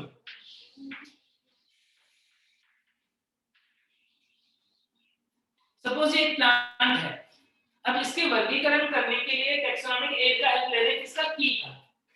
तो की क्या होता है? की होगा एक लक्षण। लक्षण जैसे की होगा एक लक्षण। लक्षण जैसे मैं देख रहा हूं, सपोज वेनेशन ऑफ लीफ। पर्ण के अंदर शिरा विन्यास, पर्ण में शिरा विन्यास जो है वो क्या है? वो एक की है। की क्या होता है? की एक लक्षण होता है। यहाँ पर हम वो लक्षण क्या देख रहे हैं? यहाँ पर वो लक्षण देख रहे हैं पर्ण का शिरा विन्यास। अब पर्ण का शिरा विन्यास ऐसे लक्षण जो है उसके पास कितने ऑल्टरनेट ऑप्शन होंगे? मोस्टली दो ऑल्टरनेट ऑप्शन होंगे। क्या क्या ऑप्शन हो सकता है? या तो वो हो सकता है रेटिकुलेट यानी जालिकावत, या फिर हो सकता है पैरेलल। कोई ऐसा लक्षण जिसका उपयोग हम जीवों के वर्गीकरण में करते हैं, ऐसे लक्षणों को क्या बोला जाता है? की। समझ गए? कोई लक्षण जिसका उपयोग हम जीवों के वर्गीकरण के लिए करते हैं, उस लक्षण को क्या बोलेंगे? की बोलेंगे। और ये की जो होता है वो मोस्टली दो अल्टरनेट ऑप्शन की फॉर्म में होता है। मोस्टली दो अल्टरनेट ऑप्शन की फॉर्म में होता है और इन दोनों अल्टरनेट ऑप्शंस को क्या बोलते हैं? विपरीत लक्षण। कपलेट। क्या होगा? कपलेट क्या होता है? समझ गए क्या? कोई भी लक्षण जिसका उपयोग हम वर्गीकरण में कर रहे हैं उसे हम की बोलते हैं और मोस्टली ये दो विपरीत लक्षणों के रूप में होता है जिन्हें हम कपलेट या द्विक बोलते हैं। कुंजी के दो अल्टरनेट ऑप्शन जो होंगे उन्हें क्या बोलेंगे? द्विक बोलेंगे। किसी पादप में इन दोनों में से एक लक्षण मैच कर जाएगा। क्या किसी जीव में जो की के दो विपरीत लक्षण है उसमें से एक लक्षण जो है वो मैच कर जाएगा। कौन सा लक्षण होगा? ये वाला पादप है। कौन सा लक्षण मैच कर रहा है? इस पादप के अंदर जो पर्ण देख रहे हो उसकी विन्यास कौन सी है? बता सकते हो क्या? रेटिकुलेट। समांतर है कि जालिकावत है? रेटिकुलेट। रेटिकुलेट है, जालिकावत है। तो जो ऑप्शन इन कपलेट में से each option that is present in a plant, जो ऑप्शन पादप में उपस्थित है उसे हम क्या बोल देते हैं? उसे बोल देते हैं लीड। उसे क्या बोल देते हैं? लीड। चीजें क्लियर हो गई? कोई लक्षण जिसका उपयोग वर्गीकरण में करेंगे उस लक्षण को बोलेंगे की या कुंजी। उसके लिए दो विपरीत विपर्यास के ऑप्शंस होते हैं, उन ऑप्शंस को क्या बोल देते हैं? कपलेट। उस कपलेट में से भी एक जो है या प्रत्येक जो है वो किसी जीव के अंदर उपस्थित होगा, उसे हम बोलेंगे लीड। और इस लीड के आधार पर ही क्या होता है? जीव को वर्गीकृत किया जाता है। सर एक बार समझाइए। ठीक है, तो की जो है वो होता है कोई भी लक्षण, उस लक्षण के दो विपरीत ऑप्शन होते हैं जिन्हें हम बोलते हैं कपलेट। उस कपलेट में से एक जो है वो जीव में प्रेजेंट होगा, उसे बोलेंगे लीड। और लीड के आधार पर ही उस पादप का या जंतु का वर्गीकरण कर दिया जाता है। ठीक है, ये की वाला पार्ट जो मैंने तुमको तुमको भी यहाँ पे एग्जांपल से समझा, एक बार एनसीईआरटी की बुक से पढ़ लेना। लास्ट लेक्चर में वो चारों बुक्स जो हैं उसके बारे में बता दूंगा और नेक्स्ट चैप्टर जो है वो स्टार्ट करेंगे। ऑलमोस्ट कंप्लीट हो गया है, 4 लाइन बची है, उसे हम नेक्स्ट लेक्चर में देखेंगे। ठीक है सर अच्छे से bye sir. Sir okay sir, Bye, thank you sir. Sir बाबा सर। सर सुनिए थैंक यू ना। सर। बहुत सारा पढ़ लिया। सर सुनिए ना, हाँ बच्चे बोलो। सर हिंदी मीडियम और की इंग्लिश है। मीडियम वालों को एक साथ पढ़ा रहे हो तो टाइम बहुत जाता है, फिर हिंदी बताओ फिर इंग्लिश में, इससे अच्छा अलग अलग बैच लगा दीजिए। तो कोई बात नहीं, देखो इसमें जो भी सर होगा ना वो मैं तुमको डिस्कस करूंगा हिंदी में भी, और जहां पर भी तुम्हें थोड़ा सा भी दिक्कत लगता है ना वो पूछ लो। देखो जो भी मैं बोर्ड पे इंग्लिश में लिखता हूँ उसको जरूर से हिंदी में ट्रांसलेट करता हूँ, जरूर से, है ना। और यदि कहीं पे लिखने में तुम पीछे रह जाते हो सर उसको भी हिंदी में लिख दिया करो ना, ऐसे में ज्यादा तकलीफ नहीं होगा। सही है सर, हिंदी मीडियम वालों के लिए टाइम बहुत ज्यादा लग रहा है, दो बार बोलना पड़ता है ना, हिंदी इंग्लिश लोग का तकलीफ हो जाएगा ना। बहुत लंबा चला जाएगा। हाँ, इंग्लिश इसीलिए मीडियम तो वालों बोल रहे हैं कि हाँ, हिंदी सर, मीडियम और सर। इंग्लिश मीडियम वालों का अलग बैच। देखो बच्चों, बेनिफिट इसमें हिंदी वाले बच्चों को बेनिफिट होता है, मैं तुमको बता रहा हूँ क्योंकि तुमको समझाने में तो ऐसा है नहीं कि कमी कर रहे हैं कि तुमको दिक्कत हो। जहां तक टर्म्स यदि कुछ लिखने वाला पार्ट है तो वो मैं बोल रहा हूँ, और अदरवाइज तुम बुक पढ़ते हो ना वहां तुम्हें मिलेगा, नहीं तो तुम मुझे पूछ लो, और इससे तुमको ही बेनिफिट होगा। हिंदी मीडियम वाले Yes, बच्चों को यदि थोड़ा सा इंग्लिश लेकर के चलते हैं तो उनको दोनों तरीके से बेनिफिट होता है, क्वेश्चन करने में भी और आगे यस सर, ठीक है, सही है।